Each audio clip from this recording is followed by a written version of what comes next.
Na aula de hoje, vamos falar sobre a relação entre os seres vivos e os seus alimentos.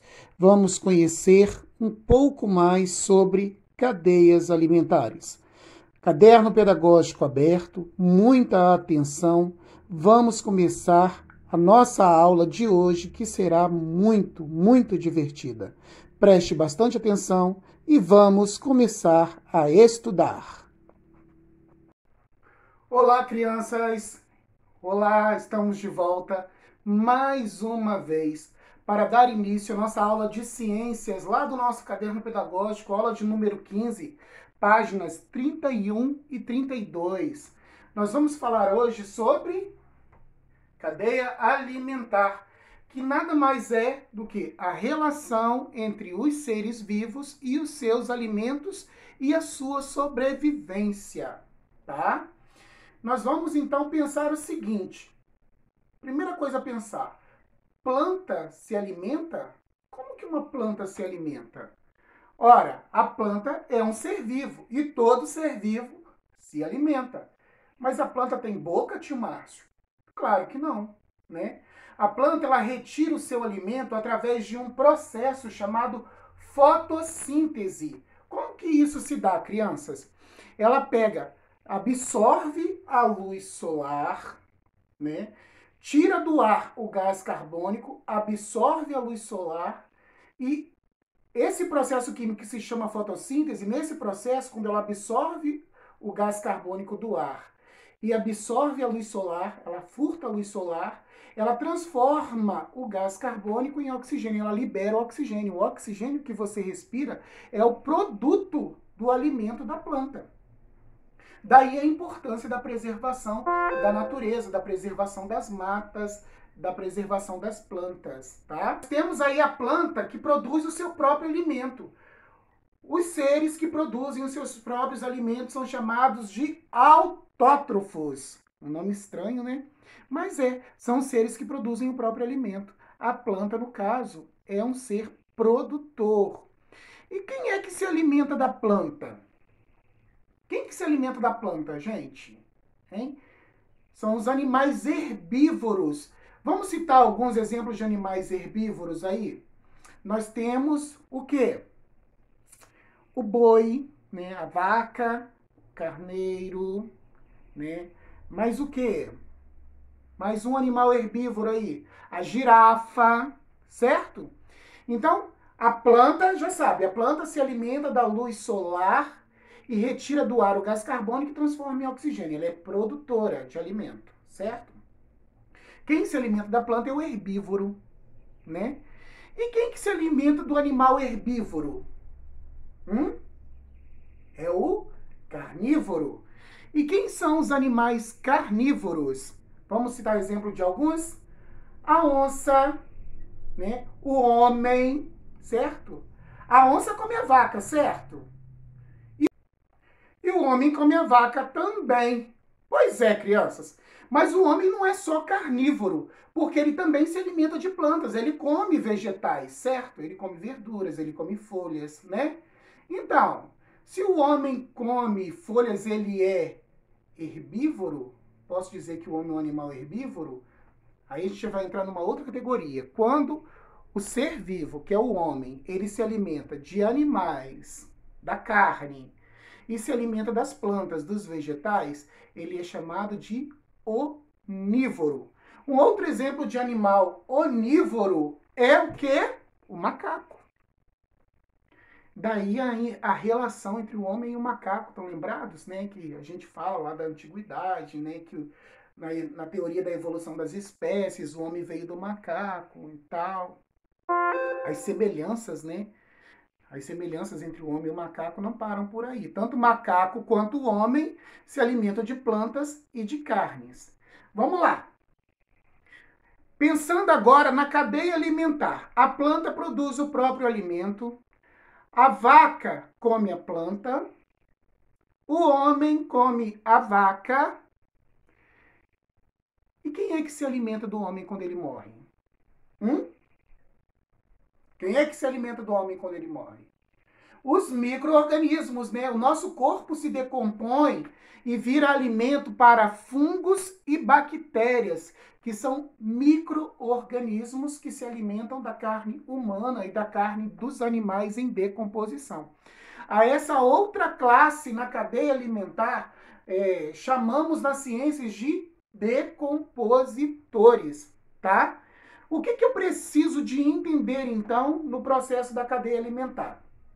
Eu tenho que entender que é o animal produtor, que é a planta, a quem se alimenta da planta, né? A quem se alimenta desse bicho que come a planta, né? E há quem se alimenta desse animal que se alimentou do bicho que comeu a planta. Por isso que um depende do outro. E de onde que vem a energia para que a gente possa desenvolver as atividades do nosso dia a dia? Através dos alimentos, certo? Como é que você vai ter energia para poder estudar, para poder brincar, para poder jogar futebol, para poder praticar exercício físico, se você não se alimentar de forma decente? Daí o nome cadeia alimentar, é essa relação de dependência, essa relação que transforma a vida das pessoas e mantém a sobrevivência de todos. Vamos agora iniciar as atividades do nosso caderno pedagógico. Todo mundo com o caderno pedagógico na mão, abrindo ele, vamos lá. Lendo o texto da página 31, cadeia alimentar. O fluxo de energia nas cadeias alimentares tem início com a energia luminosa do Sol, que é a primeira fonte de energia, né? Por meio do calor e da luz.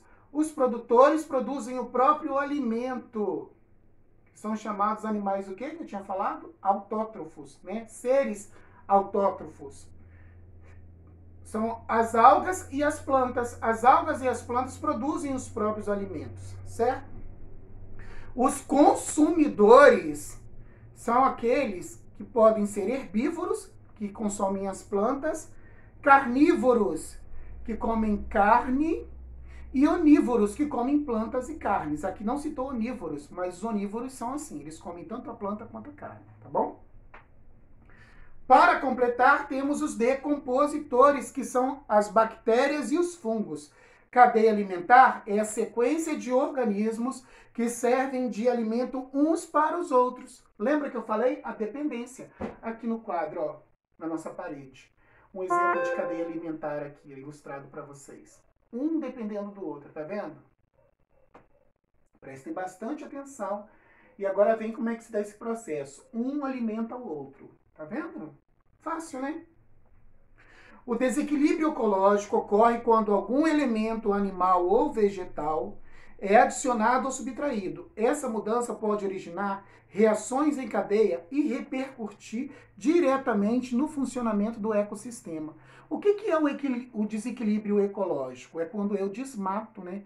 Quando eu desmato, eu tiro o habitat e tiro de onde os animais vão tirar o seu alimento. Quando eu poluo o rio, eu tiro dali do rio, né, as condições para que os peixes mantenham a sua sobrevivência, tá bom? Questão número 1. Observe a ilustração contendo uma cadeia alimentar e preencha o quadro. Essa aí tá muito fácil, né? Nós temos o animal aí que é o produtor de alimento, nós temos aí o ser que é o produtor de alimento, né? Nós temos o animal carnívoro e nós temos o consumidor herbívoro. Vamos colocar aí no quadro quais são os herbívoros e quais são os carnívoros, tá bom? A questão número 2. Leia com bastante atenção, analise e faça o desenho, mostrando que você entendeu. Aqui na mata é assim que funciona. Vem um inseto e come uma plantinha. Presta atenção, você vai desenhar essa sequência, tá? O inseto se distrai, aparece um passarinho e come o inseto. Então você já vai fazer um outro desenho. Na sequência, um outro desenho. Ó. O passarinho nem acabou a digestão, chega uma cobra e engole o passarinho. A cobra acha que está tudo bem, mas vai parar na barriga de uma coruja. Dali a pouco, um gato do mato dá um bote na coruja e faz a sua refeição. Ou seja, um foi alimentando o outro, né? E no final, o gato morreu e ele virou alimento para os micro-organismos, né? Para os animais decompositores. A questão número 3. Mudanças no ambiente podem alterar a quantidade de consumidores e criar um desequilíbrio na cadeia alimentar. Observe o exemplo e responda. Os sapos comem insetos que se alimentam de plantas. Um sapo adulto pode comer centenas de insetos num só dia. Uma forte seca levou muitos sapos à morte. O que pode ocorrer com a quantidade de insetos com a morte de muitos sapos? Lembra que a gente falou lá atrás do desequilíbrio ecológico? Falamos agora há pouco. Aí o desequilíbrio ecológico acontecendo e os insetos se multiplicando, certo? A questão de número 4. Vamos fazer uma experiência? As bactérias e os fungos são seres decompositores. Coloque um alimento em um pote e tampe. Observe o que irá acontecer. Anote aqui o registro das suas observações. Faz o seguinte, pega um tomate bem madurinho, bem maduro, bem vermelhinho. Coloca dentro de um potinho de vidro e tampa, tá bom? Deixa tampado, não destampa para nada. Deixa ali e vai observando o que vai acontecendo com o tomate e vai fazendo as suas anotações. Essa observação demora uma semana aproximadamente para ela poder ficar completa, tá bom? É uma experiência. Então façam isso. Lembrando que, né, a relação entre os seres que garantem a sobrevivência uns dos outros através do alimento se chama cadeia alimentar. Eu vou colocar aqui no quadro agora diversas ilustrações de cadeias alimentares para vocês irem percebendo que existem processos diferentes e cadeias diferentes, tá bom?